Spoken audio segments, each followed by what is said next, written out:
તું શીખવીશ ને?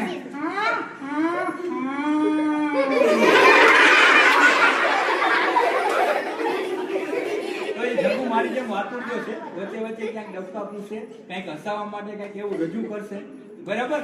તો પહેલા તો આપણે શીખીએ છીએ તો આપણે શું કરવું જોઈએ? તો કે આપણે પહેલા તો આપણે મમ્મી પપ્પા આપણે બધાય કહીએ, બરાબર? આપણે ખબર છે તો આપણા જ ઘરમાં આપણા દુશ્મન કોણ છે? એલા મમ્મી પપ્પા છે. આપણા જ ઘરમાં આપણા દુશ્મન મચ્છર છે, બરાબર? કારણ કે આપણને જો અત્યારે શિયાળો છે તો આપણે ઓઢીને તો આપણે જોઈએ તો અત્યારે બીમાર બહુ ઓછા પડી. એટલે તમારે શું કરવાનું? તો કે ધ્યાન રાખવાનું, મચ્છર છે, જીવજંતુ છે, એ શું ન કરે તો કે બટકું ભરે ને તો આપણે બીમાર પડીએ. એટલે મેલેરિયા, ડેન્ગ્યુ, ચિકનગુનિયા, બરાબર? મોટા ભાગના તાવ છે ને શેનાથી આવે છે? તો કે મચ્છર કરડવાથી.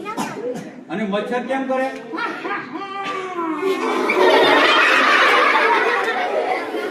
એટલે મચ્છર આપણને કરડે એટલે આપણે બીમાર પડીએ. તો આપણે પહેલા તો આપણે ભણીશું ક્યારે? કે આપણે સ્વસ્થ હશું. જો આપણે સ્વસ્થ હશું તો આપણે એક તો પહેલા તો ધ્યાન રાખવાનું, આપણી કાળજી રાખવાની, બરાબર? તો પહેલા તો જમવાનું ધ્યાન રાખવાનું. શું જમવું જોઈએ? પાણીપુરી. એટલે પાણીપુરી. જગને પાણીપુરી ભાવે એને પાણીપુરી કહે. પણ જમવું શું જોઈએ? તો કે આપણા માટે બેસ્ટ છે કઠોળ, રોટલી, શાક, દાળ, ભાત, આપણો ગુજરાતી ખોરાક, બરાબર? જેનાથી શું થાય?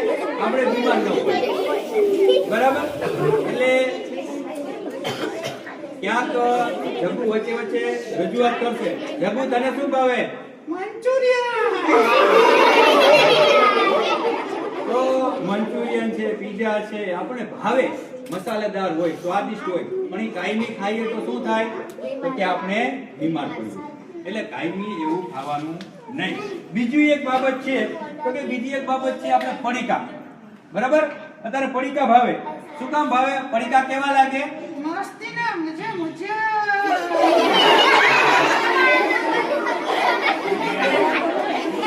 પડીકા આપણને મસ્ત લાગે, મજા આવે, તો એની અંદર ક્યાંક એવા ઝેર મસાલા પણ નાખતા જે આપણા શરીરને નુકસાન કરે. એટલે કાયમી પડીકા ખાવા જોઈએ નહીતર શું થાય? આપણે અને બીમાર પડીએ એટલે શું થાય? તો કે આપણે સુઈ રહેવું પડે, દવાખાને જવું પડે, ઇન્જેક્શન લેવું પડે, દવા ખાવી પડે. અને દવા કેવી હોય? એટલે મીઠી ન હોય.